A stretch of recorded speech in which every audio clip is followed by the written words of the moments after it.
So ayan yung piston ng Mio guys. So ginawa, minodify na natin. So ready na siya guys. So ayan, nakikita nyo, meron siyang ano dito guys. Doon pa rin siya, pero may ano sa loob. Alam nyo na yung purpose dyan. Sakto lang yung compression, makastart lang yung engine. Yun lang yung basta, malakas pa rin. So ayan guys, yung piston niya guys, nakasalpak na guys. So ayan. Hindi pa yan nakatap, pero ayan. Just to make sure lang ba. Ayan. Ang ganda, di ba? Maganda. Simple lang yung design. Nice. So ayan. Napakaganda guys. Ito saan.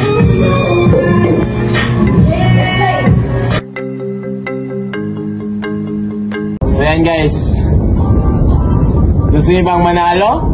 Link in the comment section down below. Yan. Paldo!